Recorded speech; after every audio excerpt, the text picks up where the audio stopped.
haberlo leído, en tanto que me recuerda algunos aspectos por los cuales yo estudié la filosofía y que tal vez en algún momento de mi trabajo, podríamos decir, profesional, como maestra de la universidad, se me fueron olvidando, ¿sí?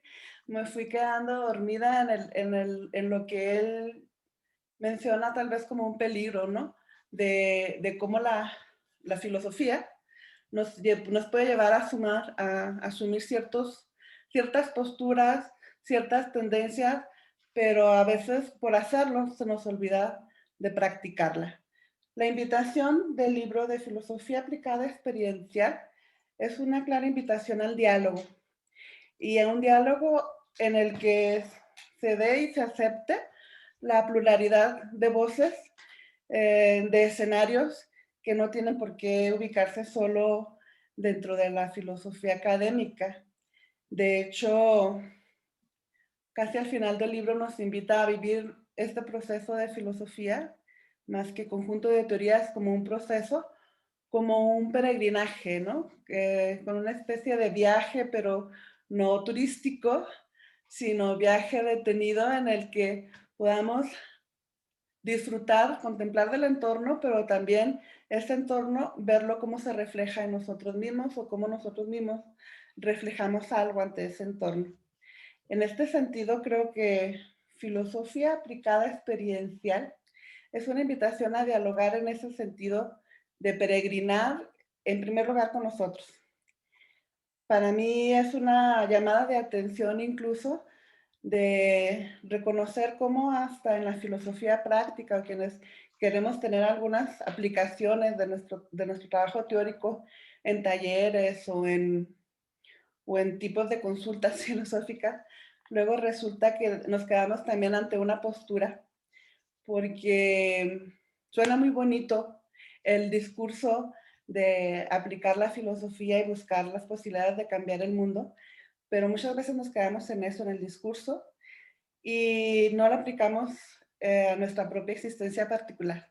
Lo digo por mi propia voz, porque las teorías me envuelven y me encantan, y luego resulta que puedo apoyar a otros en el reconocimiento y la reflexión y mayor búsqueda de sí mismos ante la reflexión filosófica, pero se me olvida aplicarla en mi propia existencia.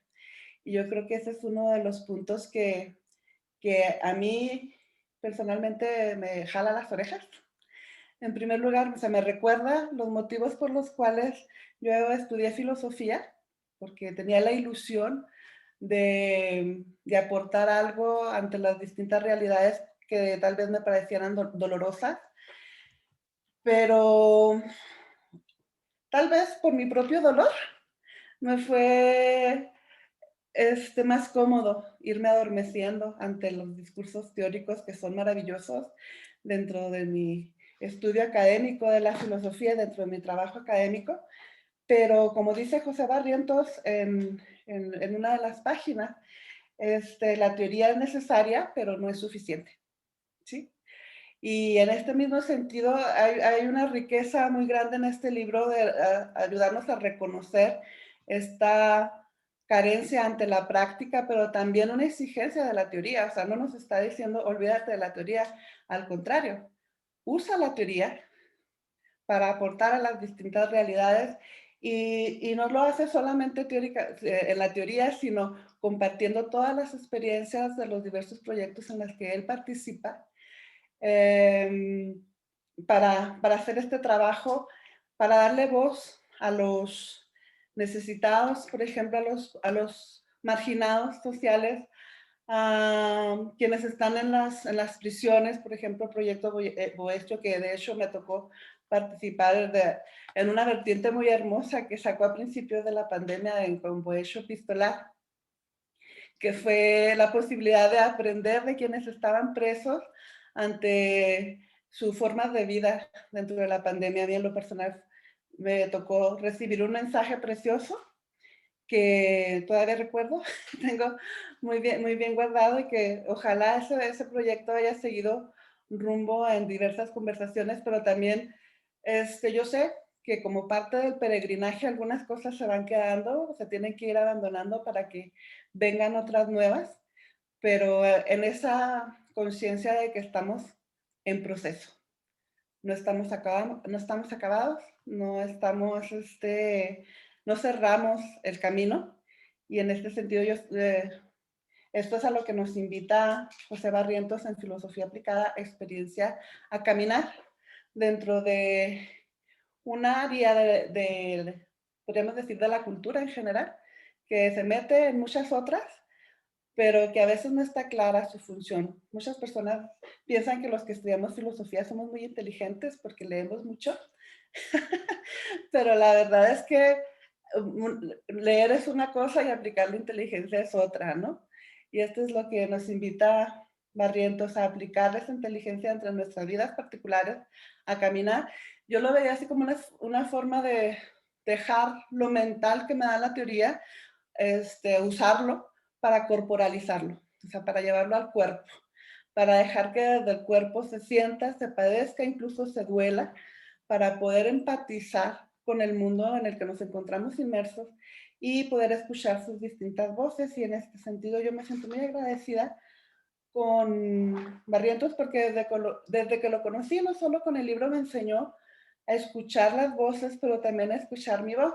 Y esto lo voy a hacer en una cita, lo voy a apoyar en una cita de las primeras páginas, en la página 22, donde Barrientos, o Pepe, como lo conocemos los amigos, y yo creo que cualquier persona, porque él es muy amigo del mundo, nos dice, aun cuando nuevos objetos filosóficos se incluyan en el discurso filosófico, como ha sucedido con la filosofía indígena, no se quiebra la exclusión hasta que no entran nuevos sujetos y agentes, pues en el primer caso se caería en esas filosofías sobre la mujer realizadas por hombres en lugar de facilitar que ellas tomen el altavoz para hacer sus propias reflexiones.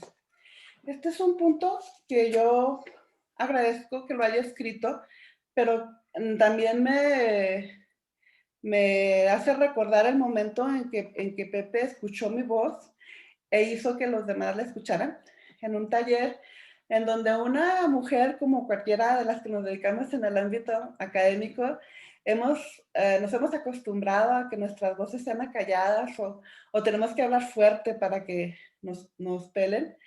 En un momento se me interrumpió, yo me callé como siempre estaba acostumbrada, me cayó un hombre, pero Pepe dijo, momentito, ella está hablando. Me reconoció el micrófono que yo tenía y la verdad, ya no sabía más qué decir. La verdad me sentí así como, ¿y ahora qué digo? Ya no me acuerdo, nunca me habían abierto de esta forma el micrófono. Y bueno, de ahí en adelante, Pepe me invitó a seguirme escuchando y ahorita estoy muy agradecida por lo mismo. Quise hablar, usar mi voz para expresar lo grato que ha sido leerlo, reconocerlo en las páginas, porque no es solo es teoría, es una invitación a la práctica y una práctica que él comparte en todos los aspectos experienciales. Y por último, pues señalar de quién es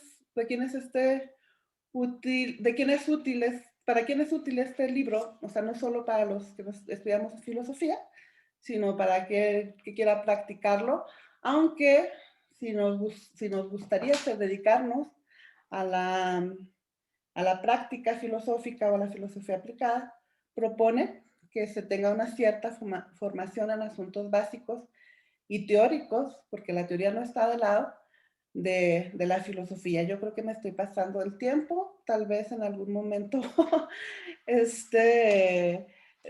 final de la sesión pueda complementar, pero esta es mi invitación a dialogar con el texto de José Barrientos, con él como autor. Es muy fácil escribirle y si responde, se los recomiendo. Y lo siento, Pepe, te doy más trabajo por todos aquellos que te van a escribir seguramente. Gracias por escucharme. Muchísimas gracias, Brenda. Ahora seguiremos. Muchísimas gracias por tus palabras, que de verdad que además hay cosas que yo no me acordaba, pero que creo que que van ilustrando el libro, y es lo que me parece interesante de las presentaciones de México, que primero habláis vosotros y de alguna forma también dais una perspectiva sobre el tema. Así que muchísimas gracias por tus palabras. Ahora le damos la palabra a José Luis. Ok. Muchas gracias. Gracias, Brenda. Difícil compartir después de estas palabras que has señalado muy buenas. Yo quisiera, bueno, pues agradezco la invitación a quienes han hecho posible el evento y pues obviamente al autor, un texto que disfruté mucho. También le agradezco mucho a Brenda porque en su momento me dice, oye, un libro de José Barrientos. No, muy bien, se sale. Salió en España. Y dije, oh. Y hice las gestiones para que pudiéramos tener pues, el acceso. Entonces agradezco muchísimo. Un libro muy, muy bonito. Y bueno, quisiera yo señalar o centrarme sobre todo en dos aspectos de este texto, que pues para mí son un gran logro en una obra de filosofía. Y el primero es que es un libro sencillo, y el segundo es que es un libro incómodo. Entonces, para mí esto es una genialidad, es un libro sencillo y esto es un cumplido. Se puede leer, se disfruta de leer, tiene muchos niveles de lectura, de manera que pues uno que según las lecturas, según los criterios que traiga, uno se da cuenta de que hay muchos diálogos que están entrecruzados allí. Sin embargo, estos no generan un camino obtruso, sino, reitero, no es sencillo, se puede transitar, cosa que agradezco muchísimo. Y siendo un libro de filosofía, es un libro sumamente incómodo. O sea, detrás de esta tranquilidad en la que uno lo puede leer, como decimos coloquialmente, está lleno de pedradas, excepto porque son muy directas y algunas son de un tamaño más desmedido que una piedra. De manera que el hablar de una filosofía aplicada experiencial, como se llama, como es el título de este trabajo, la lectura misma nos plantea un ejercicio de filosofía aplicada experiencial, aspecto que es una dinámica muy interesante porque la propuesta que se nos da al mismo tiempo está expresada como tal dentro del trabajo. Entonces, uno se va adentrando al trabajo, uno se va adentrando en la lectura en la medida en que se va generando una experiencia en la cual hay un aprendizaje, hay un diálogo filosófico, no solo con las ideas, sino consigo mismo. Este tipo de lecturas a título personal me gustan muchísimo. Quienes tienen ahí un poquito de referencia mía, pues saben que por eso me gusta muchísimo el autor de Soren Kierkegaard, por este diálogo continuo donde a final de cuentas, a través del libro uno habla con los autores, pero termina hablando consigo mismo a través de cierta experiencia. Entonces, en este sentido, lleva una sencillez muy buena el libro, pero al mismo tiempo es incómodo.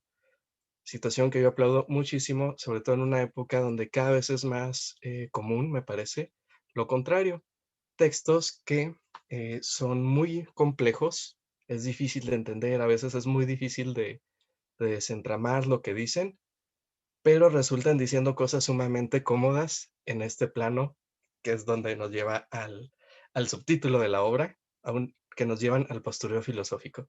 Es decir, nos topamos con obras que son difíciles de entender y uno al hacer un esfuerzo por desentrañar lo que está ahí dicho, sentimos la comodidad de, logró decir esto.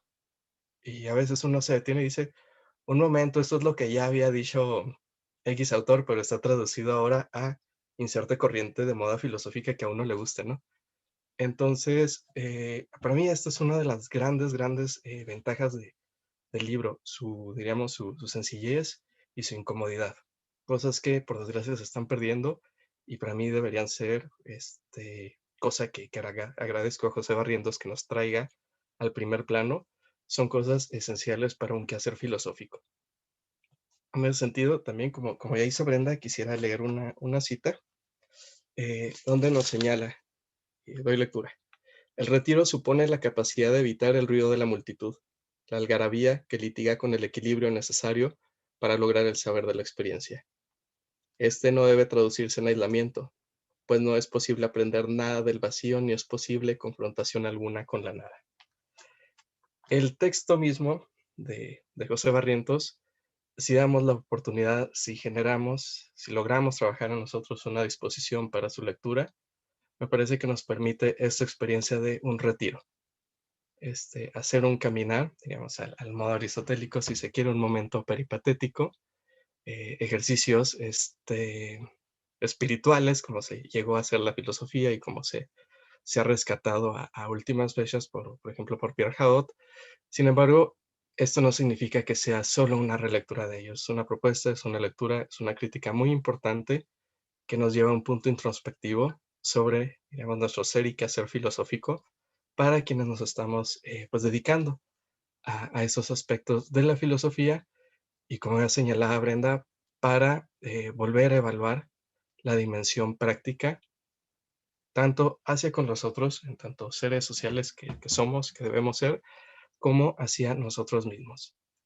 Este señalamiento del retiro, justo el texto y otros elementos, me hicieron mirar los ojos a una compilación de textos que hay de Kierkegaard que se llama Los lirios del campo y las aves del cielo.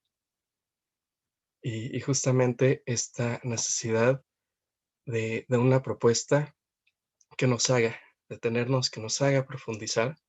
eh, en aquel punto, Kierkegaard pues, remite a una interioridad más que nada, a una espiritualidad. Sin embargo, aquí es lanzarnos, abrir las puertas y exigir la apertura de las puertas a su dimensión social, a un trato, a un detenerse, a una filosofía que sea capaz de generar experiencias para desarrollar distintos crecimientos, más allá, volvemos, ¿no? De este clásico postureo de, bueno, cuando las teorías filosóficas logren pasar por el sustrato de la academia para permear lo social y entonces se hará un cambio y es, ok, bueno, pero ¿qué pasa mientras eso, no? No podemos, así que al modo de este movimiento casi falaz de los modernos, dejarlo todo al progreso y a la historia, como si fuera una línea recta, que en algún momento esto va a repercutir.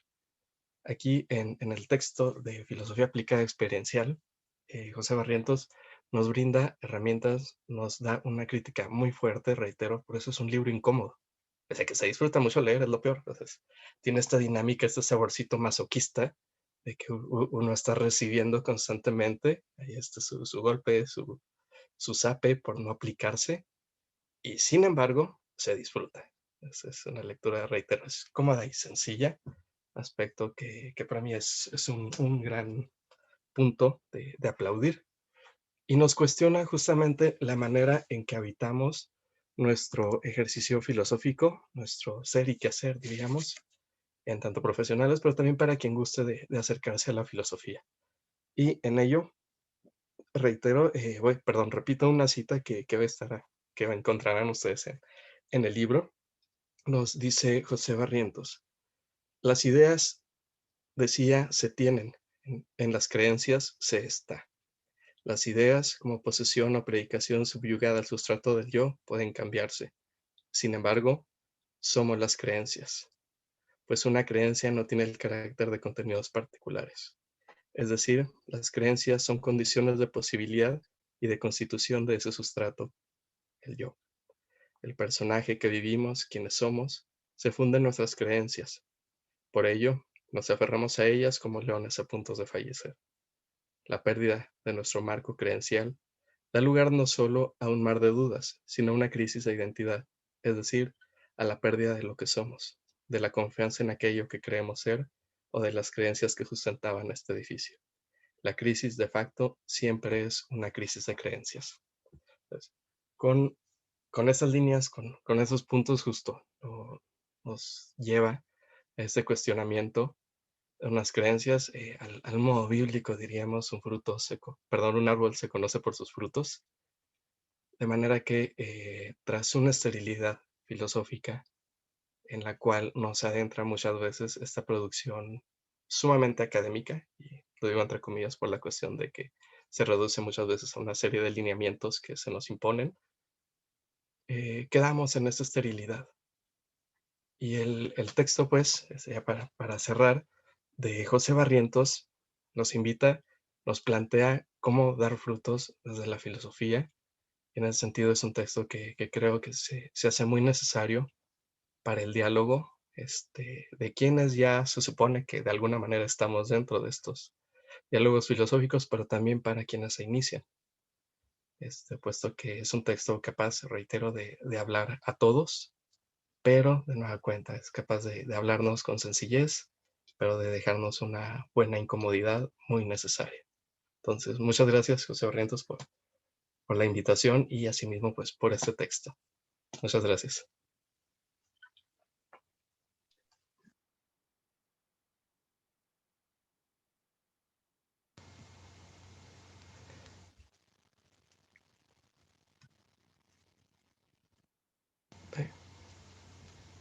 Pensé que José Barrientos iba a comentar algo. No, simplemente agradecerte, José Luis, que como sigáis así, desde luego, en cuanto acabe Heidi, esto va en picado hacia abajo y podéis cortar cuando acabe Heidi, es decir, parece además que son frases y demás que digo, y bueno, ¿y de dónde he dicho yo esto? Desde luego, están mucho mejor dichas que escritas, me estoy dando cuenta. Es decir, que igual los tengo que contratar como lectores de mi libro, lectores públicos. O sea que nada, que te agradezco también muchísimo, José Luis, y de hecho creo que sí, que das en el clavo con esa idea de que una de las cuestiones que se intentan es la claridad, ¿no? Que es la cortesía del filósofo, que decía Ortega y Gasset, ¿no? La claridad es la cortesía del filósofo. Y la línea poética, porque yo creo que lo que tenemos que hacer también es darle, como decimos aquí, vidilla a la filosofía, ser un poquito polémico, sobre todo para entrenar ciertas capacidades que son muy necesarias en las situaciones complicadas, bueno, y mucho más hoy, ¿no? Con la situación que tenemos encima y con el sufrimiento. Y yo creo que la filosofía nos puede ayudar en ese sentido. Entonces, pues nada, estoy yo aquí haciendo notas a pie de páginas vuestras, pero bueno, ahora yo comentaré algo. Muchísimas gracias, José Luis. Al contrario, gracias. Bien, pues es mi turno. Yes. Mi turno de comentar el libro. Igualmente, igual que estoy, agradezco mucho a Brenda, que en cuanto salió el texto me escribió y me dijo, ¿qué te parece si presentamos el libro? Y vale, vamos, ¿no? Yo no sabía lo que me estaba metiendo, pero vaya, pues acepté y aquí estamos, ¿no? Eh, Antes yo preparé un texto que voy a dar lectura, ¿verdad? Pero también quisiera como comentar, ¿no? Siempre presentar un libro es tremendo, es un gran compromiso, ¿no? Porque tratas de, por una parte, seducir al posible lector y hacer justicia al texto, pero también sin contar demasiado para que precisamente pues no hayas revelado aquí todos los secretos ocultos en el texto, ¿no? Es decir, no sustituir la experiencia del texto, ¿no? Entonces, es un gran reto. Pero para mí particularmente este texto fue un reto mayor. He estado comentando, participando en varias presentaciones de texto, no ahora, lo he hecho de mucho tiempo, y no me había topado nunca esta sensación de, ¿qué digo? ¿No? ¿Por dónde empiezo? Y no es porque el texto no me ayudara a escribir sobre, sino más bien porque había tantos espacios, tantos momentos en el texto de los que me podía agarrar para comentar que fue difícil, ¿no? En realidad centrarme. Hay tantas ideas que se pueden discutir, algunas afirmaciones que hace sobre la falta de crítica de los estudiantes de filosofía o la falta de apertura al diálogo de los estudiantes de filosofía, ¿no? Que son, no sé, bueno, yo me sentaba un poco atrás, dejaba el libro y luego reflexionaba y miraba alrededor y digo, ay, caray, ¿por qué esto? ¿No? ¿Por qué tan fuerte? Entonces cerraba el libro y lo volví a coger después. Entonces hay muchos recorridos, hay muchas partes, el texto está lleno de asteriscos y de qué fuerte, qué fuerte esto. Entonces, bueno, pues voy a vender mi libro comentado con qué fuerte también, porque hay cosas que no voy a decir en el texto, pero sí quiero como resaltar, ¿no? En esto.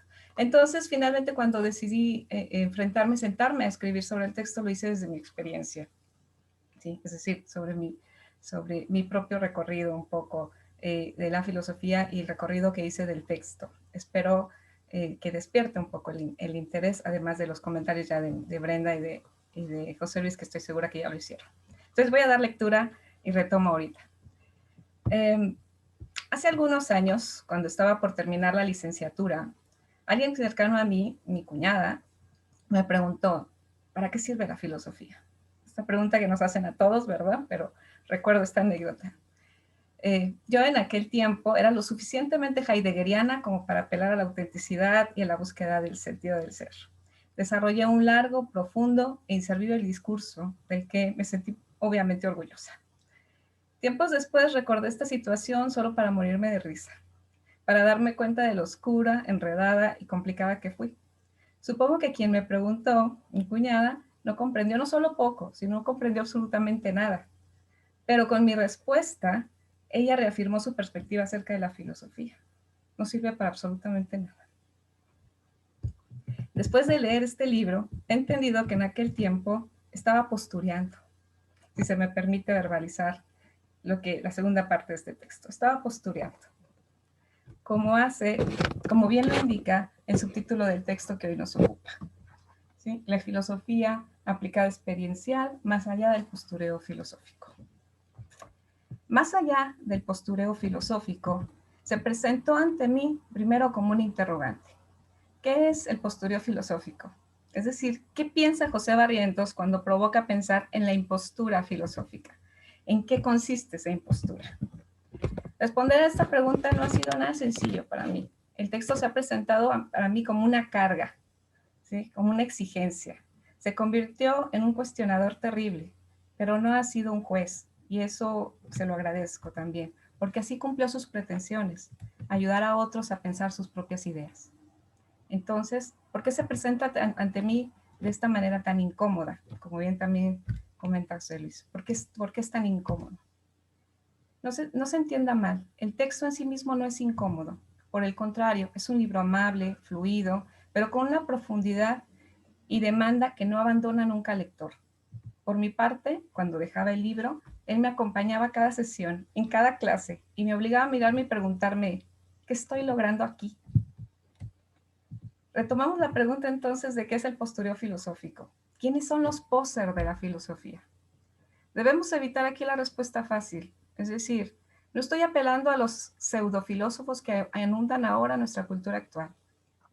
La impostura no está en ser un impostor cualquiera, es decir, en alguien disfrazado o alguien que se hace pasar por, sino en serlo en el plano del compromiso y la transformación.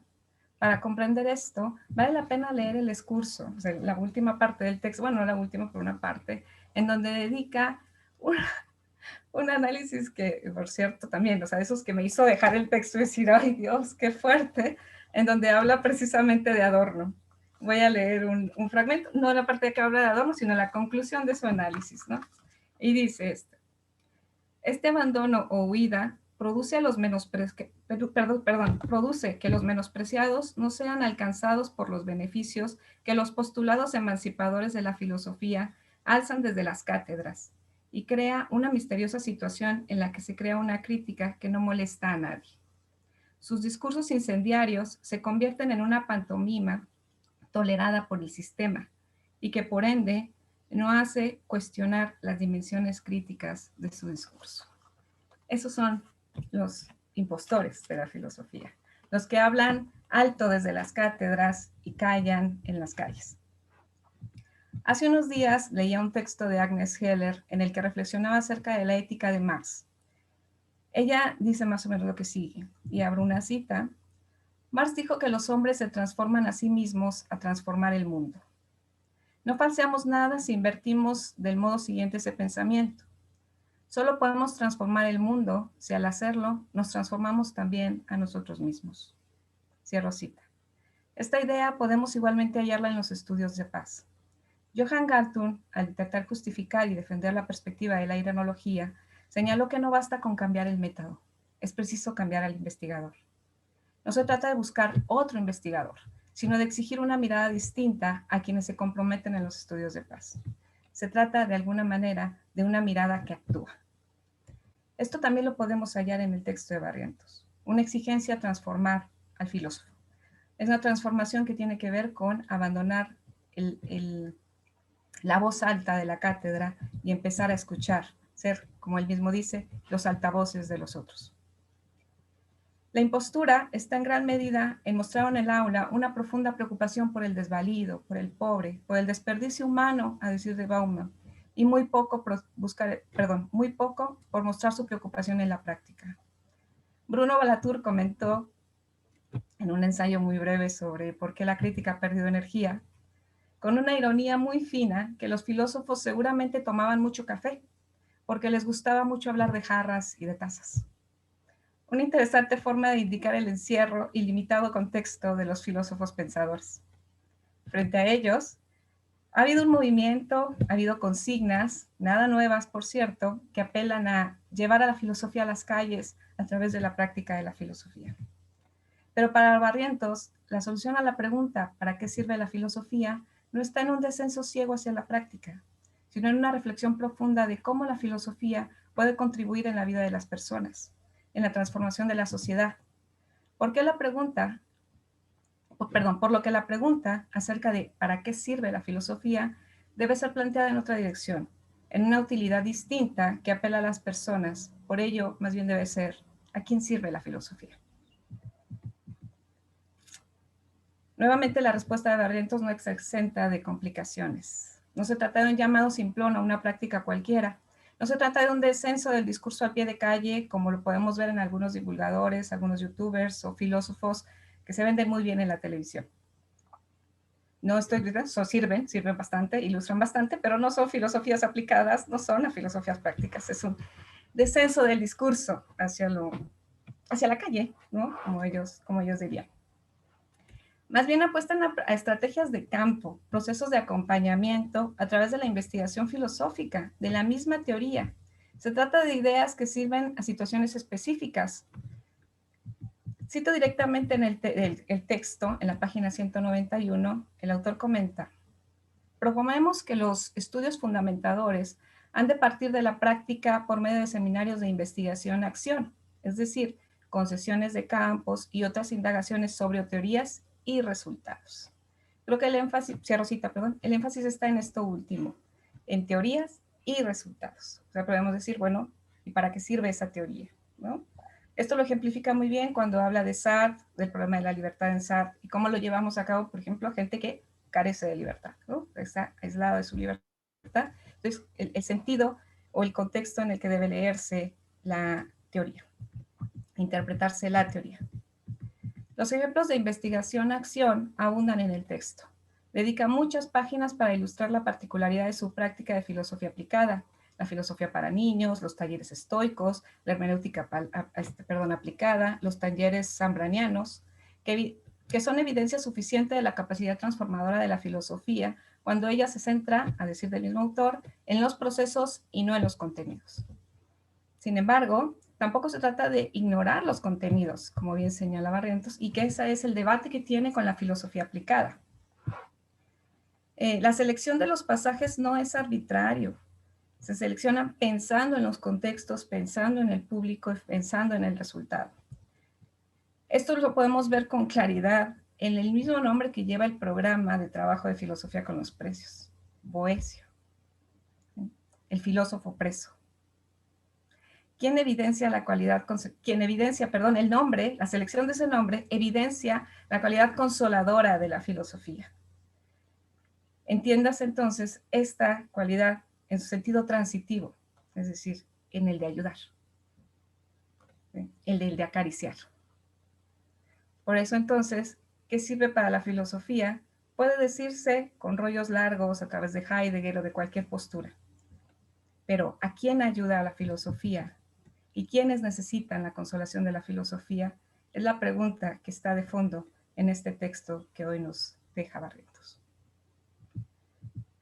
El libro, solo para ir cerrando, es un texto amable, es un texto fluido, que da una idea clara de lo que se entiende por filosofía aplicada, una idea clara también de su postura respecto a sus insuficiencias y la manera en que ésta puede mejorarse a través de lo que él llama lo experiencial.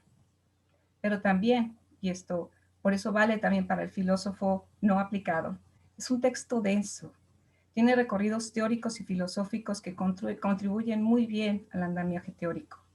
Hace conexiones a veces sorprendentes que llevan de Zambrano a Husserl, a Pierre Hadot, ¿sí? Vuelve a Ortega y Gasset y a otros autores que solo pueden evidenciar que se trata de un texto filosófico. y de un texto pensado. Entonces, es un buen ejemplo, entonces, de esto que él pretende llamar una investigación y campo. ¿Sí? Espero haberse hecho justicia al texto y mostrar también lo que me provocó y las deudas, los trabajos y las preguntas que todavía quedan pendientes y que espero que algunos de ustedes puedan responder leyendo este texto. Muchas gracias.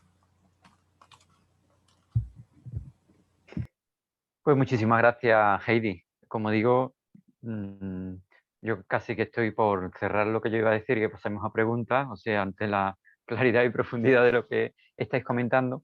Pero efectivamente lo que estás comentando es la doble pretensión un poco del libro. Por una parte, por supuesto, de vulgarizar, que no trivializar, o sea, llevar una forma de hacer filosofía al pueblo, al vulgo, aquel que no necesariamente tiene conocimiento filosófico, pero que puede mejorar sus competencias filosóficas, sus capacidades argumentativas.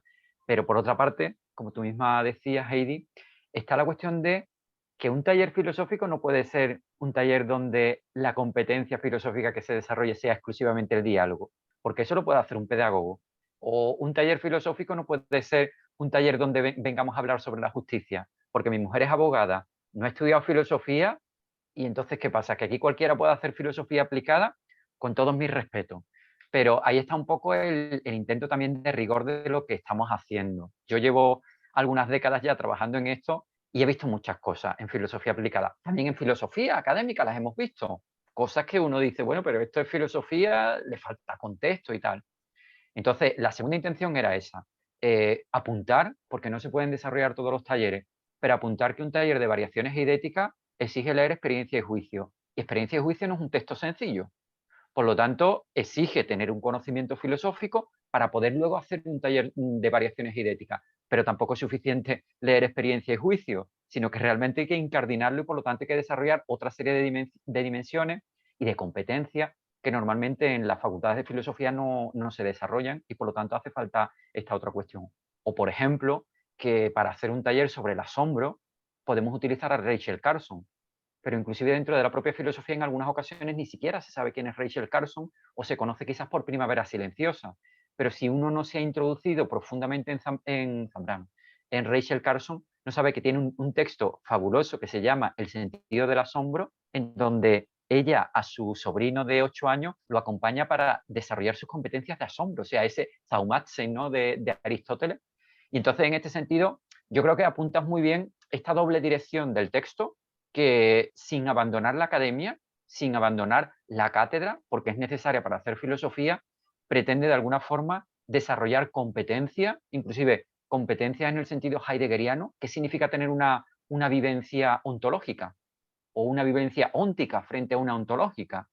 Y claro, yo creo que eso es una riqueza que nos ha dado la historia de la filosofía y que no nos podemos quedar nosotros los filósofos. O sea, que la sociedad nuestra lo necesita. Por supuesto que necesita ética, por supuesto que ahora necesita mucha epistemología con todo el tema de las fake news, pero yo creo que también necesitamos mucho asideros metafísicos.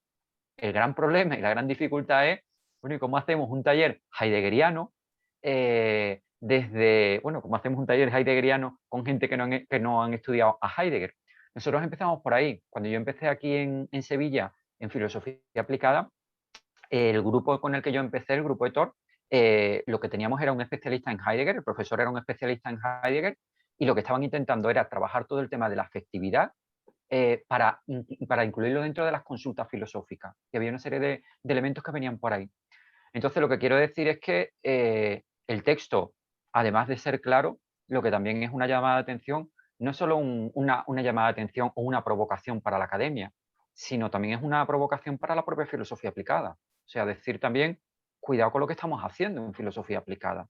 Porque hay veces que la academia, bueno, yo estoy entre un lado y en otro, pero en muchas ocasiones la academia nos ha puesto sobre aviso y los filósofos aplicados lo que hemos dicho es, esta gente no hace filosofía, esta gente hace historia de la filosofía. Los alumnos de filosofía, dicen los filósofos aplicados, los alumnos de la carrera de filosofía no aprenden a filosofar, aprenden historia de la filosofía. Y hombre, yo creo que eso es también que los filósofos aplicados desprecian a la academia, cuando paradójicamente han surgido de la academia porque la mayor parte han estudiado la carrera de filosofía, son doctores en filosofía. Entonces, no entiendo. Lo que además me preocupa más es la crispación, es la respuesta hacia el otro, creo que hay que ser provocadores, pero para ser provocadores lo primero que hay que hacer es escuchar al otro. Entonces, en ese sentido, pues efectivamente la línea del texto está por ahí y bueno, y desde luego, efectivamente, yo pretendo con el texto que sirva en determinada línea, pero hay que ver a qué tipo de línea, porque no es un servilismo a una sociedad capitalista, cosificadora, sino que en ese sentido lo que intentamos es ser inútiles para esa sociedad, pero generar algún tipo de sujetos que esté inserto en otro tipo de sociedad. Así que, ya te digo, te agradezco mucho y bueno, me parece muy interesante lo que está planteando porque realmente va el texto por ahí. Y ahora yo comentaré alguna cosilla más. Estoy aquí. Muchísimas gracias. Pues te escuchamos, ahora sí, cuéntanos de tu libro, cuéntanos de la génesis del mismo, dinos lo que quieras. Vale, pues si no os importa, bueno, de hecho, si no os importa, solo una pequeña cuestión precisamente, bueno, lo tengo aquí porque es que precisamente estoy dando clases en los últimos días, solo una cuestión antes de yo empezar, estoy dando clases en los últimos días de teoría crítica y realmente esta línea polémica que estáis planteando, ¿no? Que está en el texto que planteaba José Luis y que planteabas tú, Heidi, tampoco es algo nuevo, es decir, Horkheimer hace casi un siglo y Axel Honneth, para los de filosofía es el penúltimo director de la Escuela de Frankfurt. Fijaros, tienen textos como lo siguiente. Axel Honneth dice en Las patologías de la razón, en las capas intelectuales, dice, ya es casi imposible encontrar una reserva social para una forma de crítica que cuestione las premisas de las descripciones aceptadas públicamente de los problemas y que trate de descubrir cómo están construidas. Falta una reserva social, inclusive en los propios intelectuales, para hacer crítica a aquello que nosotros estamos viviendo, porque en alguna ocasión, porque de facto no lo estamos desarrollando. Y añaden otro de sus textos, en este mismo texto, un poquito más hacia adelante. Si por entonces tal vez se requería la disposición personal a arriesgar la vida, si en la filosofía se requiere la disposición personal a arriesgar la vida, ese requerimiento de conducta ha caducado por completo para el intelectual occidental de nuestros días. Yo creo que son textos muy elocuentes, no son textos míos, son textos de Axel Honneth. Horkheimer tenía, como digo, en textos ya de hace casi un siglo, textos que estaba diciendo lo mismo. Cuidado con el intelectual que lo único que hace es acariciar a la masa y por lo tanto no está desarrollando una razón crítica, sino una razón instrumental. Yo creo que lo que le faltaba era dar el salto directamente a trabajar con la gente, aunque efectivamente ellos escribieron textos para grandes masas. Es decir, Horkheimer, Adorno, escribieron textos en revistas para grandes públicos. Benjamin escribió, hay un libro que se llama Radio Benjamin, que son los guiones radiofónicos que escribió Walter Benjamin, precisamente para sacar de esas ideologías a los niños y a las niñas de su propia época. Es decir, son textos muy cercanos, pero lo llamativo es que dentro de la academia estos textos no se suelen citar, o inclusive cuando se citan pues pasa un poco eso, ¿no? Que estamos dando un poco lecciones mientras que alrededor nuestro están pasando ciertas cosas y voy a empezar por ahí. Supongo que tendré como 10 minutitos más o menos para explicar alguna cuestión. Voy a compartir una pequeña presentación que creo que estáis viendo ahora. Vamos a ver. Bueno. En donde, comencemos por el principio. En el texto empieza con una situación que se da en México. El texto es muy mexicano por varias razones. Primero, porque el texto se ha orquestado en gran medida en México y es porque México a mí, yo diría que me ha dado mucho más de lo que inclusive me ha dado mi propio país, aunque haya españoles escuchándome, pero la filosofía aplicada quizás se ha abierto mucho más dentro de países mesoamericanos, latinoamericanos, que en países europeos. No me voy a aventurar a dar razones, quizás, sí, por la filosofía de la liberación y por otra serie de cuestiones, pero también quizás porque de alguna forma nos impacta mucho más claramente determinadas situaciones que estamos viviendo. Os decía que en este texto con el que se iniciaba el libro, pues nada, yo estaba regresando de unos cursos de filosofía aplicada en Ciudad de México y cuando volvía en el metro de Hidalgo me encuentro una persona como esta que tenéis aquí, tirada en la calle, que está a punto de fallecer, o yo pienso que está a punto de fallecer. Yo, un profesor titular de universidad, que en mis clases, pues de clases de Horkheimer, Adorno, Heidegger, de Levinas, que me quedaban 15 días para volver nuevamente a esas clases y hablar sobre la cuaternidad del ser o sobre la importancia del rostro en Lévinas o, en fin, los temas que solemos dar en clase, bueno, en mi caso fundamentalmente corrientes actuales de la filosofía, que es a lo que me dedico, y de pronto pues la realidad impacta con una persona que está falleciendo, que además nadie le echaba cuenta, y claro, en ese momento pues uno se plantea muchas cuestiones y bueno, como digo en el texto, como cierra un poco esta historia, pues aparte de comprarle una torta y demás, pues días después el güerito, yo, regresó a España pensando que tal vez habría que hacer un challenge, un desafío en redes sociales. Semanas más tarde, el güerito regresó a México, a Brasil, a Colombia y encontró a más ceros, a más personas como esta, que son ceros a la izquierda, y quiso ser cero o nadie, o al menos pasar un rato entre cero, pues se había cansado de ser alguien y sobre todo de una filosofía que se había convertido en mero postureo filosófico. Es un texto polémico, pero en gran medida la idea de postureo, yo no utilizo la palabra de impostura de una forma intencionada, sino que utilizo la palabra de postureo porque es lo que se hace normalmente en redes sociales. En Instagram, Twitter, Facebook, yo soy muy bueno, soy muy de uso de redes sociales y en muchas ocasiones lo que hacemos es generamos ciertas imágenes orquestadas de acuerdo a lo que el sistema nos está estableciendo que hagamos, pero luego no hay ningún tipo de acción directamente. Estamos en las clases, en los cursos, hablando de la importancia de atender al tercer mundo y sin embargo, o de atender a las personas que están en determinados contextos y sin embargo nos quedamos ahí, es decir, sin embargo, esa persona que ha estado hablando del tercer mundo, luego pues se compra un gran coche, una gran vivienda o está, no sé, acumulando a capital.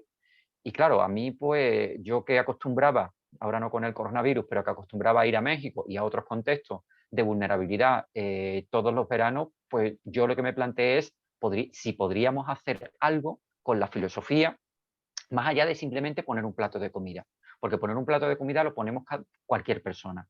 Pero yo como licenciado, doctor en filosofía, podría cooperar con estas personas, y no quiero decir ayudar, sino cooperar con estas personas para devolverles aquello que ellos me estaban dando a mí, aquello que el pueblo mexicano me había dado a mí y me está dando a mí a lo largo de todos estos años.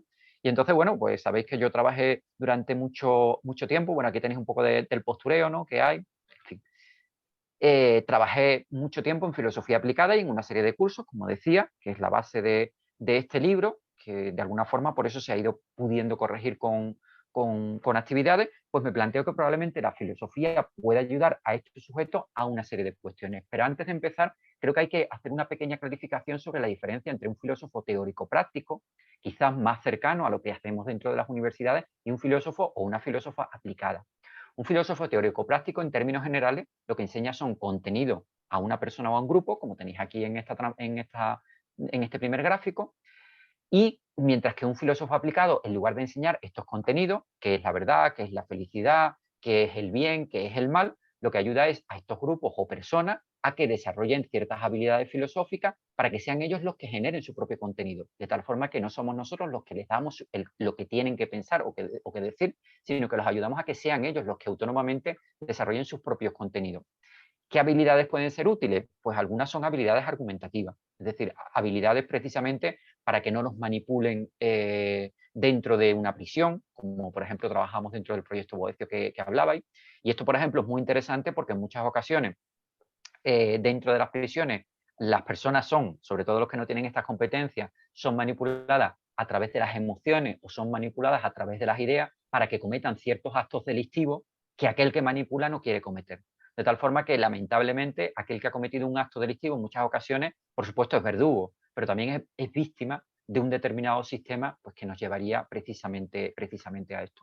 Pero la filosofía aplicada yo descubrí poco a poco, voy un poquito rápido, que claro, que no solo es útil para desarrollar estas capacidades de pensamiento crítico que, como digo, pues servirían para esto, ¿no?, para cuestionar también en determinados contextos, por ejemplo, cuando yo estuve en Chihuahua y uno pues se enfrenta a la situación de los rarámuris, donde hay niñas con 10 años que son violadas por sus familiares, o que hay niños con la misma edad, o inclusive más jóvenes, que están consumiendo resistol, y cuando uno le pregunta allí, bueno, ¿y los padres qué hacen? Los padres no se dan cuenta en algunas ocasiones de la problemática que tienen, que sus hijos con 8, con 10, con 11 años consuman resistol. Uno se da cuenta de que quizá aquello que aprendió en la carrera sobre la importancia de una teoría crítica que ayude a cuestionar la ideología, el marco en el cual estamos y del cual no nos damos cuenta, podría ser muy útil para estos padres para que se dieran cuenta de que quizá están siendo siervos de un sistema sin darse cuenta de que están dentro de ese propio sistema. Con lo cual, esto que sabemos dentro de la teoría no podría ser interesante para trabajarlo dentro de una comunidad rarámuri. Cuidado, cuando digo esto no digo solo que utilicemos metodologías, no digo solo que utilicemos metodologías occidentales, sino también pensar un poco en hasta qué punto un pensamiento tojolabal o un pensamiento rarámuri no nos puede proporcionar ciertas habilidades filosóficas, por ejemplo, en el caso del pensamiento tojolabal del sur de México, habilidades para desarrollar un pensamiento comunitario, ellos que basan su pensamiento en el nosotros y no en el yo, para desarrollar, decía, un pensamiento comunitario, podría ser muy útil desarrollar la teoría del pensamiento tojolabal y luego aplicarla dentro de talleres. Poco a poco, como decía, me di cuenta de que el desarrollar estas capacidades de pensamiento crítico no eran suficientes, sino que probablemente necesitábamos otro tipo de razón. Un tipo de razón más experiencial. Porque me di cuenta de que cuando yo trabajaba en consultas, yo empecé a trabajar en consulta, luego pasé más al tema grupal, trabajando, como decíais, en prisiones y con colectivos en riesgo de exclusión social. Como decía, cuando yo trabajaba en consulta, me daba cuenta de que había gente que terminaban adquiriendo estas capacidades de razonamiento, pero luego me decían, Pepe, yo entiendo qué es lo que tengo que hacer. Entiendo, como dice San Pablo en la carta a los romanos, sé el bien que tengo que hacer. Pero otra cosa es llevarlo a la práctica. Del dicho al hecho hay un gran trecho. Y entonces cuando yo empiezo a analizar si hay determinados tipos de racionalidades, otra racionalidad, otra forma de hacer razón, en donde mis conclusiones, mi razón con mi vida estén vinculadas. De tal forma que cuando yo concluya algo, yo me vea irremediablemente a desarrollar eso que voy a hacer. Y ahí es donde viene, digamos, la dimensión más experiencial de este libro, en donde me planteo si es posible desarrollar una razón experiencial que llevase eso. Y entonces cuando descubro que precisamente, voy un poquito hacia adelante, sí, me doy cuenta de que precisamente cuando tenemos ciertas experiencias cruciales en nuestra existencia, cuando fallece alguien cercano a nosotros, cuando perdemos un trabajo, cuando tenemos un poco esas situaciones, no solo cambian nuestras ideas, sino que cambian nuestro modo de acercarnos a la realidad, nuestro modo de acercarnos al mundo. Es decir, no solo cambian nuestro pensar, como tenéis aquí, sino que cambian nuestra volición, nuestras acciones y cambian también nuestro sentir. Y me planteo, bueno, ¿y cómo podemos conseguir eso? Es decir, cambiar, por así decir, el ser. Este es un gráfico antiguo que habría que cambiarlo y poner aquí el yo o la identidad, pero ¿cómo podríamos cambiar el ser del sujeto? Porque si nosotros conseguimos cambiar el ser del sujeto, él va a cambiar integralmente. Y no es que yo quiera que sea de una determinada forma, sino que lo podría ayudar a que cambiase eso. Ahí es donde está la experiencia. Es decir, ayudar a esta persona que tenga ciertas experiencias para que realmente se dé este cambio dentro de su propia existencia. Os pongo un ejemplo, bueno, el pensamiento experiencial se desarrolla a través de 4 tipos de elementos: ejercicios experienciales, ejercicios, disposiciones y metáforas. Voy a desarrollar solo 2 puntos, ¿vale? Para dejar un poquito de tiempo también para las cuestiones. ¿Cómo se hace esto? Dentro de una consulta o dentro de un grupo. En primer lugar, proponiendo ejercicios que provoquen algún tipo de cambio dentro de las personas. Hay varios ejemplos dentro del libro, pero bueno, uno de los ejemplos procede de un libro de Ikeda, con el Marino, en donde Ikeda, un maestro budista, relata la siguiente historia de otro maestro budista. Fijaros, dice en este texto en el filósofo interior Ikeda, uno de esos relatos se refiere a Kisa Gotami, una creyente que había perdido a su hijo. Imaginaros que os llega alguien y os dice, mi gran problema es que he perdido a mi hijo, y continúa el texto, abrumada de dolor, con el cuerpito en los brazos de su hijo, vagaba por la ciudad buscando un remedio que reviviera al pequeño. Imaginaros que se os acerca alguien y claro, una madre que ha perdido a su hijo y ahora no sabe cómo calmar ese dolor. Y vosotros le planteáis, no te preocupes, que yo soy filósofo, controlo todas las lógicas y vamos a analizar todas las distintas metodologías lógicas que hay para solucionar tu problema. Obviamente sería muy, muy difícil llegar a un tipo de solución. Y sin embargo hay una forma de conseguir una respuesta. Fijaros cómo lo hace Shakyamuni, que sería aquí la especie de orientador filosófico, filósofo aplicado. Shakyamuni, condolido al verla en ese estado, le dijo a Kisa que el niño volvería a la vida si le llevaba una semilla de amapola procedente de una casa donde jamás hubiese fallecido ninguna persona. Aquí está el ejercicio filosófico. Me tienes que traer una semilla de una casa donde nunca haya fallecido ninguna persona. ¿Qué hace esta mujer? Pues se va, quizás se lanzó a buscar y recorrió la aldea de punta a punta, fiel a las instrucciones de Shakyamuni. Pero no pudo hallar un solo hogar donde nunca hubiesen llorado a un ser querido. Y aquí es donde está el juego del ejercicio experiencial. Aquí es donde Kisa se da cuenta de que el sufrimiento es algo consustancial al sujeto humano. ¿Le hemos solucionado el problema a Kisa? ¿Le hemos resuelto el problema? No, no le hemos devuelto a su hijo. Sin embargo, como decía antes Heidi, ¿no? Le hemos ayudado a que entre en una nueva forma de habitar la realidad que quizás es menos, quizás le ayuda a limitar mucho más el sufrimiento en el que está viviendo, porque descubre que precisamente el sufrimiento es consustancial a la propia existencia. Que diría Heidegger, ¿no? Aprende a vivir la vida desde la propia muerte. Y además la aprende a vivir de una forma no conflictiva. Un ejercicio experiencial es algo en esta línea. No vamos a razonar exclusivamente con un consultante o con la gente, sino que le vamos a proponer una serie de ejercicios que de alguna forma los cuestionen, les cambien, les cambien su forma de ver, y no una forma de ver que yo les voy a proponer, sino que simplemente una forma de ver que él tiene que hacer, de tal forma que simplemente yo lo acompaño, le propongo un ejercicio y en ese ejercicio esa persona va a andar su propio camino. Y por eso Kisa Gotami finalmente, dice el texto, comprendió que nadie puede escapar de la muerte. La filosofía aplicada experiencial está en este sentido. Lo que hacemos en prisión, lo que hacemos con niños en barrios periféricos, en México lo hemos hecho, en Brasil, aquí en España, precisamente va en la línea de estos ejercicios experienciales. Hay otra serie de cuestiones, como decía, hay 4 elementos, pero me voy al último elemento. No es suficiente con que se hagan ciertos ejercicios, sino que puede ser muy útil utilizar ciertas metáforas. ¿Cuáles son estas metáforas fundamentalmente? La metáfora de un entrenamiento, de una peregrinación, de un viaje o del cultivo de una rosa, del cultivo de una flor. Son 4 metáforas. Os explico el del entrenamiento, que es el que utilizamos en prisión. Cuando nosotros vamos a prisión, le decimos que lo que vamos a hacer allí no son clases de filosofía y que no vamos a convencer a nadie de qué es la verdad, qué es la mentira. No le vamos a decir a nadie si la droga es buena o es mala, si el suicidio es bueno o es malo, sino que simplemente los vamos a entrenar, es decir, entrenar igual que si uno va a un gimnasio, pero con una diferencia. Aquí no vais a entrenar vuestra musculatura física, sino que vais a entrenar competencias filosóficas, que son algunas de las que hemos estado viendo, pero podríamos hablar también de competencias para ver más profundamente, para limitar nuestro sesgo en la línea de Husserl, para percibir y comprender desde el cuerpo, como decía la fenomenología de la percepción Merleau-Ponty, en fin, para comprender desde el símbolo, como trabaja, por ejemplo, uno de vuestros filósofos mexicanos, Mauricio Bichot, en fin, todo aquello, ¿no?, que nos ayuda a la propia filosofía. Bueno, lo que le planteamos es, aquí hay un entrenamiento, y lo que os vamos a proponer es, durante 7 meses, es hacer este entrenamiento, en los cuales toda la semana vendremos, hablaremos, desarrollaremos un ejercicio que servirá para entrenarlo aquí en la sesión y que tendréis que ir entrenando o ejecutando en cada uno de los días entre una sesión y otra sesión.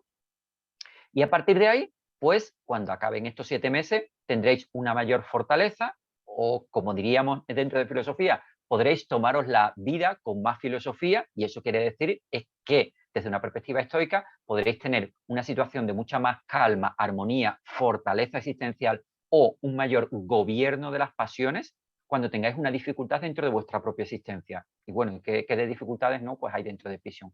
Y también vais a tener mucha más fortaleza para que cuando os intenten manipular con ciertas ideas, vosotros podáis deconstruir, analizar y romper esa forma de manipulación. Bueno, pues esto es lo que hacemos con el entrenamiento filosófico en el caso de una prisión, y se podría utilizar también con la peregrinación. Por lo tanto, filosofía aplicada experiencial, pues precisamente lo que intentaría es, a través de este entrenamiento, pues como tenéis aquí, ¿no?, ver con mayor profundidad y saborear la realidad, aprender paciencia y aprender a demorarse, recorrer la experiencia, en fin, capacidades que, como digo, van en la línea de una profundización mayor, de una mayor fortaleza existencial y, bueno, de cualquier otra competencia que podamos pensar que la historia de la filosofía nos ha ofrecido. El libro, como tenéis aquí, pues tiene estas partes, una primera parte donde se explica qué son las filosofías aplicadas. Se diferencian un poco entre filosofías teórico-prácticas y filosofías aplicadas, aunque son complementarias. Se explican algunos talleres de filosofía aplicada, desde filosofías para niños hasta procesos de talleres de hermenéutica aplicada, talleres zambranianos, en fin, podríamos inclusive hablar de talleres metafísicos. de las localizaciones donde estamos trabajando con esta filosofía aplicada, en consultas, con jóvenes, en prisiones, en cafés filosóficos, en fin, en distintos ámbitos. Nos metemos luego en las dimensiones experienciales de la filosofía, que es esto de la filosofía aplicada experiencial, cómo se diferencia de las dimensiones más racionalistas. Y luego pues vemos algunos alegatos contra la academia, es decir, contra la universidad, que hemos aprendido precisamente de la universidad, y además proponemos que la filosofía aplicada no se contrapone a la universidad, sino todo lo contrario, puede llegar a ampliar a la universidad. ¿Por qué? Porque estamos dando la posibilidad de que se introduzcan nuevos interlocutores. En la medida en que yo voy a reflexionar con personas que están en prisión, o con niños rarámuri, o con jóvenes rarámuri, o con jóvenes tojolabales, o vamos a hacer talleres con mujeres que han sido violentadas por sus maridos.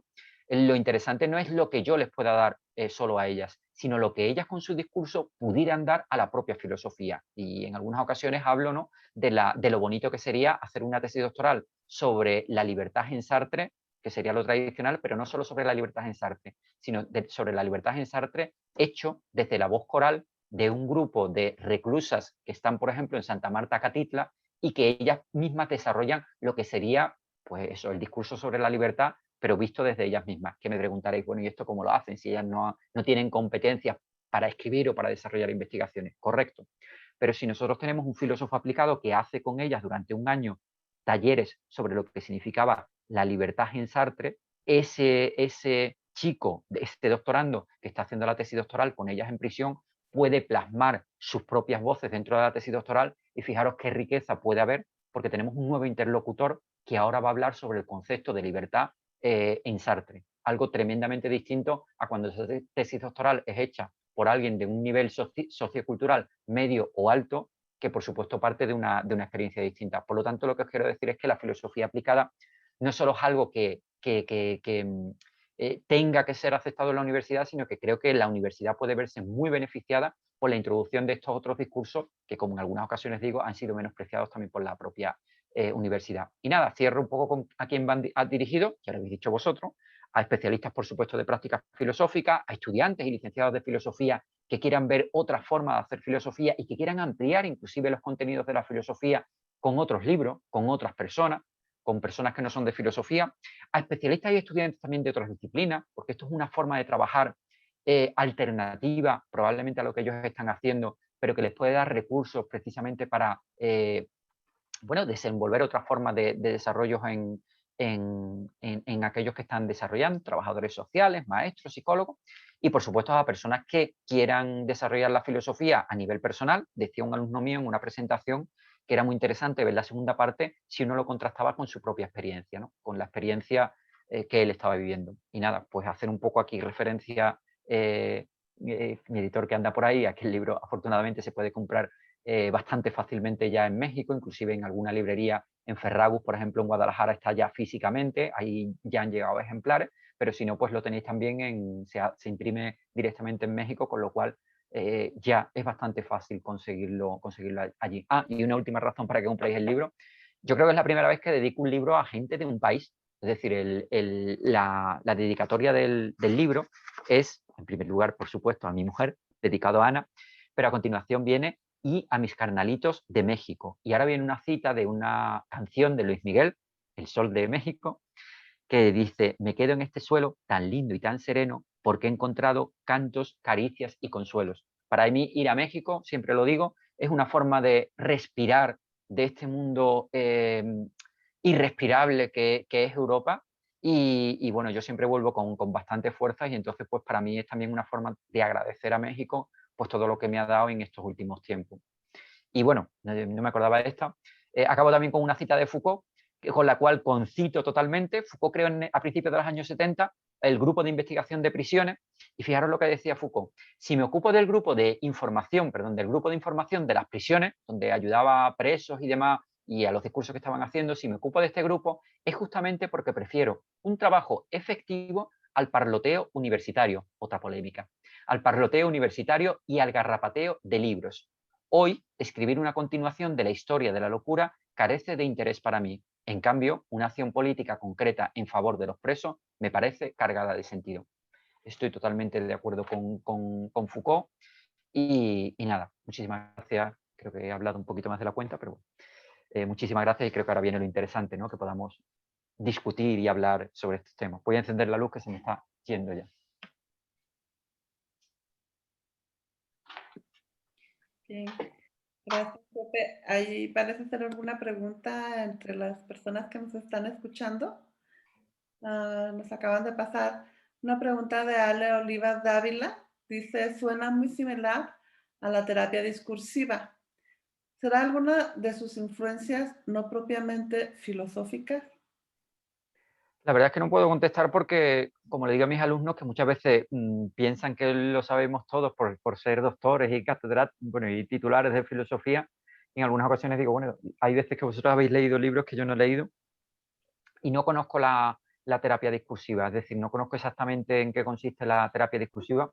Me suena a terapia del discurso, no lo sé, pero lo que sí puedo decir es que si una filosofía aplicada es algo, es ante todo filosofía. Por eso a mí me gusta utilizar más el término de filosofía aplicada que otros como práctica filosófica o filosofía práctica o filosofía practicada, sobre todo que práctica filosófica, porque fundamentalmente lo que hacemos es retomar los autores de la filosofía para encarnarlos, por ahí también decíais, ¿no? Para ponerle carne a la propia filosofía y de alguna forma, ante las circunstancias que nos están rodeando, pues, bueno, poder orquestar algún tipo de ayuda, no para decirle a la gente qué tienen que hacer, sino para que sean ellos los que están pensando. Y en ese sentido, Foucault, en Gobierno de sí mismo y de los otros, uno de los cursos que desarrolla en el Collège de France, es de los últimos cursos, creo que es el del año 83, decía precisamente que en algunas ocasiones los filósofos que habíamos ido intentando liberar a otras personas,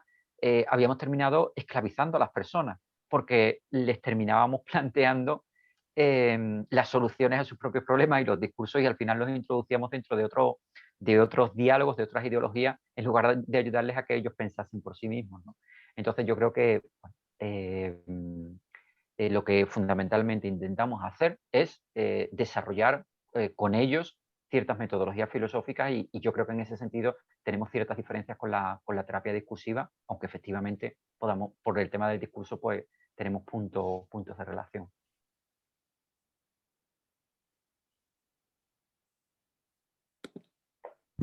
Bien, pues no sé si mis compañeros tengan algo más que decir. Nos está pasando de la facultad todos los saludos, comentarios que están apareciendo en el Facebook. Y Pepe, agradecidos con tu participación. Yo solo quisiera agregar y que pusiéramos también mucha atención a la portada, porque dice mucho. Escuchar a Pepe siempre me llena de cosas, porque todo lo que dice también lo hace y eso siempre me motiva a seguir en estos caminos de la filosofía aplicada, pero también pensar que todo eso que hacemos y decimos tiene un engranaje, ¿no? Pero que es un engranaje que todo no está cerrado, que sigue abierto, que se le pueden ir agregando participaciones. Pepe trabaja en la consulta filosófica, es una de las piezas de este rompecabezas y a veces sí rompe la cabeza. Los talleres, los cafés filosóficos, la filosofía con los niños, la filosofía en las calles. O sea, hay muchísima riqueza en el trabajo de Pepe y se ve que se sigue armando algo a lo cual podemos seguir aportando todos cuando buscamos a ese filósofo interior que nos invita desde este trabajo y pues yo espero que quienes hayan escuchado y también tengan preguntas de dónde conseguirlo. Les dejaremos el enlace en la conversación de Facebook para ir directamente a Plaza y Valdés, donde es el modo en que nosotros lo hicimos llegar a nuestras manos. Y aquí agradecemos la presencia de Marcos de Miguel, que es el editor de José Barrientos. Y no sé si él quiera transmitirnos algunas palabras o nada más agradecemos su presencia. No sé si se puede conectar. Bueno. Ok, dice, gracias. Hay otra pregunta en el... Sí hay una pregunta, pero yo voy a hacer una cosa que Marco me ha enseñado, que mi director me ha enseñado. Por cierto, otro tema interesante y para mí es muy entrañable es la editorial, que es Plaza y Valdés, que es una editorial que nace en México, con lo cual un poco todo se orquesta, aunque es verdad que es la edición española, pero es una editorial, bueno, que de hecho funciona en México y que tiene textos fabulosos sobre comunidades indígenas, sobre comunidades tojolabales, con Carlos Lenkendorf, y me parece que en ese sentido es crucial. Bueno, y siempre me dice que bueno, que hay que enseñar el libro, que el libro existe, que tiene páginas. Yo esto es algo que nunca lo había pensado, pero es verdad, muchas veces lo vemos en imagen y tal, y hay que verlo, ¿no? De alguna forma, que el libro existe, ¿no?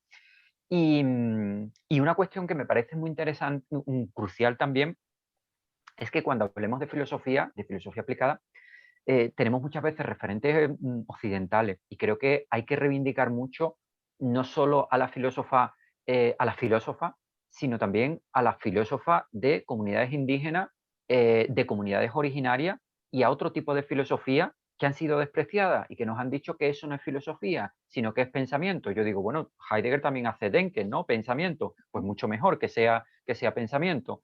Pero en ese sentido también se plantean talleres y aproximaciones desde, como decía, el mundo tojolabal, que es la filosofía tojolabal que nos puede aportar, el mundo mapuche, que es una comunidad bueno, están entre Chile, Argentina, el mundo Yanomami, y yo creo que hay que recuperar también estas tradiciones y nosotros los profesores universitarios y los profesores en general podemos hacerlo en nuestras clases también. No es necesario hacer filosofía, sino que hay que reivindicarlo, y aunque sea entre Kant o entre Sartre y Heidegger, plantearles qué tipos de filosofía se están haciendo dentro de otro tipo de contexto, porque en muchas ocasiones son más ricas, o filosofías náhuatl. Yo el año pasado impartí metafísica náhuatl, porque me parece que es una solución estética a la movilidad del mundo en el cual vivimos, que es una respuesta que ya Nietzsche hace, pero es que los aztecas, Nezahualcóyotl, en fin, y el resto lo están haciendo previamente con ese tipo de respuestas y no lo sabemos. Y creo que hay que reivindicar este tipo de discurso.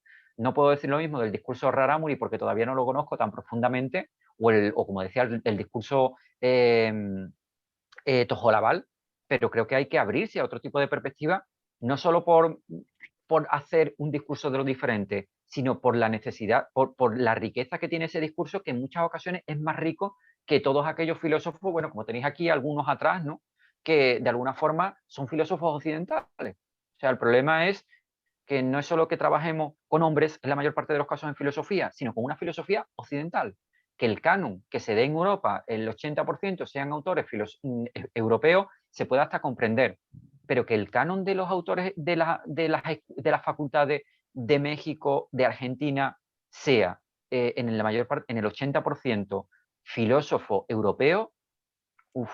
Es verdad que luego hay una asignatura que muchas veces tenéis, que es pensamiento mexicano, en algunas ocasiones está, en otras no está, pero ¿qué es lo que pasa con las otras filosofías? No es solo una cuestión de hablar de los filósofos a partir del positivismo mexicano, sino qué es lo que pasa con las otras filosofías, con la riqueza, ¿no?, que hay allí en México. Es decir, qué es lo que pasa con una filosofía zapoteca. No, de alguna forma no la conocemos, ¿no? Entonces, bueno, pues perdóname que haga esta referencia, pero es que es otra de mis luchas en los últimos tiempos, recuperar estas otras filosofías. Excelente, es una tarea que de hecho hemos venido trabajando en la Universidad Autónoma de Chihuahua. Hay talleres especiales, materias específicas sobre eso. Pero bueno, yo creo para cerrar podemos atender la pregunta de Francisco Ramos Armendáriz. Dice, he trabajado con el pensamiento crítico a través de la historia en una secundaria en Chihuahua. Me doy cuenta del gusto de los alumnos por la nueva metodología, por los cuestionamientos en el asombro filosófico. Veo que la filosofía la filosofía aplicada es la correcta, útil para la currícula en educación básica. ¿Qué piensa sobre esta posibilidad en un país como el nuestro? Una de las grandes alegrías que uno tiene cuando trabaja en filosofía aplicada, bueno, son dos. Una de las grandes alegrías es que la filosofía aplicada es mucho más fácil de implementar en secundaria y en prepa y en bachillerato que lamentablemente que en universidad. Y probablemente sea porque los profesores de secundaria están mucho más vinculados con las realidades de la calle que directamente que en muchas ocasiones nosotros en la universidad, que la propia academia, las cosas como son, nos exige que hagamos estudios muy especializados. Cuando escribimos un artículo, no vale que escribamos un artículo genérico, sino que necesitamos hacer no un artículo sobre Heidegger, sino, como decía antes, sobre la proposición del fundamento o sobre una parte de la proposición del fundamento. O no vale escribir un artículo sobre Ortega y Gasset, sino que hay que hacer un artículo sobre la diferencia entre ideas y creencias dentro del pensamiento de Ortega y Gasset. Y eso de alguna forma se ha criticado mucho también dentro de la propia academia, lo que hace es que estemos reduciendo también nuestras propias competencias filosóficas. O sea, sabemos mucho, pero de un campo muy específico. Y además es lo que nos piden y es lo que en la universidad se nos piden. O sea, yo inclusive sé mucho sé algo de filosofía contemporánea, pero yo cada vez sé menos de filosofía moderna y de filosofía antigua. Algo que no le pasa a un profesor de primaria, de secundaria, de prepa, porque tienen que enseñarles toda la historia de la filosofía. Entonces pasa lo mismo, ¿no?, con las habilidades filosóficas.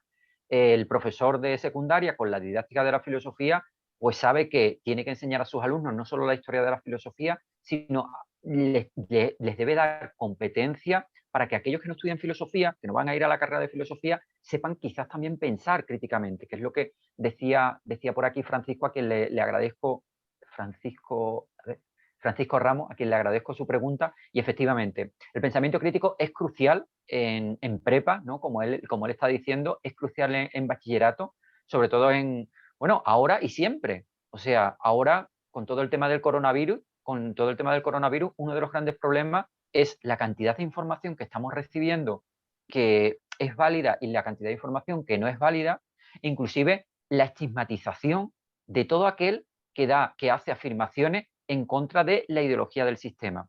No quiero criticar a la ciencia, pero sí es cierto que todo aquel que hoy mínimamente dice algo en contra de la ciencia se estigmatiza, se demoniza, se establece como un terraplanista y a lo mejor hay que mantenerse en relación a la ciencia también de una forma crítica, teniendo en cuenta de que no vale cualquier tipo de juicio.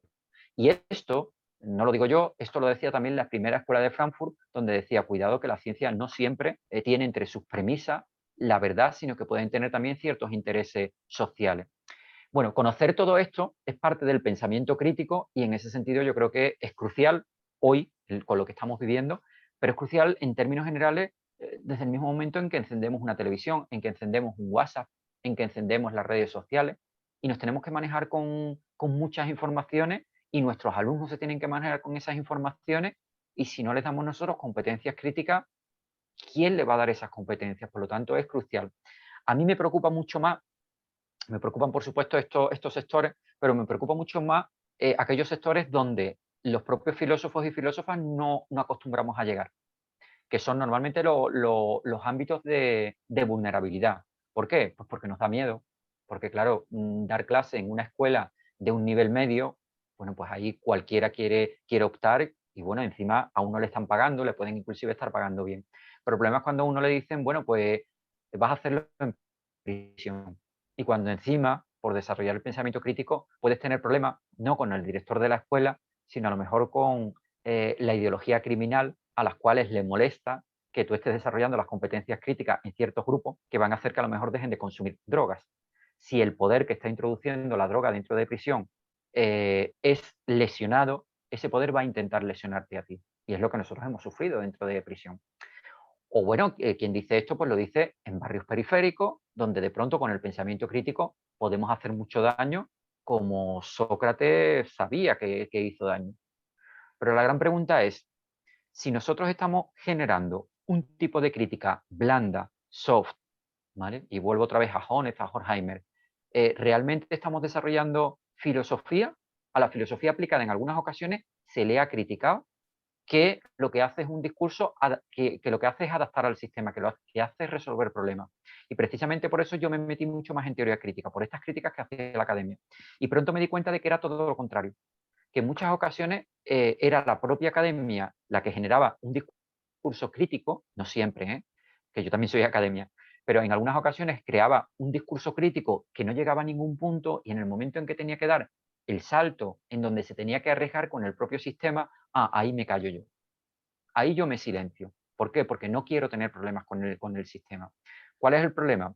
Que si una filosofía aplicada, o la filosofía en general, hace la crítica precisamente al sistema, entonces es cuando realmente está haciendo está desarrollando la propia dimensión crítica. Pero la gran pregunta es, si el sistema no rechaza de alguna forma aquello que estamos haciendo como filósofos y filósofas, ¿realmente estamos siendo críticos? ¿O estamos haciendo una filosofía de postureo filosófico? ¿O estamos haciendo un postureo filosófico?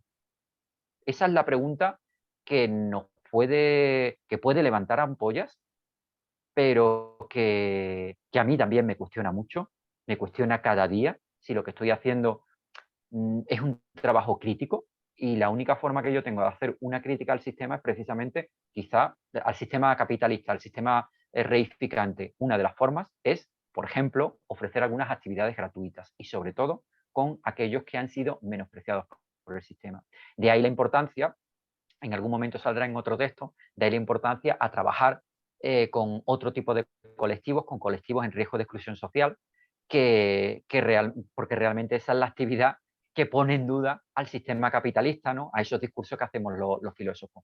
Bueno, en el momento en que yo trabajo gratuitamente, primero gratuitamente y segundo con los despreciados por el sistema, es una forma performativa, es una forma ejecutiva de hacer una auténtica crítica al sistema. Y yo creo que ahí sí nos alejamos de este postureo o impostura filosófica bueno, que en algunas ocasiones, que cada cual haga lo que quiera, pero bueno, digamos que yo ahora mismo tengo la posibilidad, tengo la suerte y tengo la posibilidad de poderme dedicar a hacer este tipo de filosofía, porque no siempre, ¿no? No siempre tenemos tiempo ni posibilidades para hacer esto, ¿no? Ha habido épocas donde bueno, uno tiene que simplemente asegurarse también un poco la vida, o no tiene posibilidad de dar tiempo a los demás, ¿no? Pero si tenemos tiempo, creo que tenemos la obligación, ¿no? de dar tiempo por un tema de cooperación, pero por un tema también de desarrollar las dimensiones críticas de la propia filosofía. Muy bien, pues aquí está la invitación. Agradecemos a todos por su participación, la asistencia de los que están en la audiencia, bueno, la audiencia. Y pues gracias José Luis Evangelista, Heidi, Pepe Barrientos y Marco Miguel. Gracias a la facultad por abrirnos este espacio. Karen por ahí nos ha estado apoyando, y pues por ahí en nuestros Facebook pueden seguir encontrando información, plantear preguntas, y les pondremos el modo de hacerse del libro Filosofía aplicada experiencial, más allá del postureo filosófico, de José Barrientos Rastrojo. Muchas gracias a todos. Muchísimas gracias. Comenta Marnel que ya postearon donde se puede conseguir ahí en la página, entonces ya tienen los links, entonces ya no hay pretexto. Oye, muchísimas gracias a la facultad también, sobre todo por eso, porque además es la facultad de filosofía. Muchísimas gracias a Brenda, a su equipo, por darme la posibilidad de estar con vosotros y de hablar un poco de estos temas. Bueno, y a cada uno de vosotros, a José Luis, a Heidi, a Brenda, por vuestra discusión, por vuestra lectura, ¿no? Por vuestra relectura del texto, que creo que también abre un poco perspectivas y que me permite también a mí explorar un poco los libros, ¿no? Como decía Foucault, los libros los escribe el autor, pero luego como los hijos terminan siendo un poco bastardos del autor y terminan desarrollando su propia vida y su propia existencia, y lo que un autor quiere es que sigan recreándose, y solo se recrean a través de sus lectores y de aquellos que se acercan a ellos. Y bueno, una buena forma, ¿no?, de hacerlo es a través de este tipo de presentaciones. Así que muchísimas gracias a los tres. Gracias. Gracias, al contrario, gracias. Gracias, hasta luego. Nos vemos. Gracias.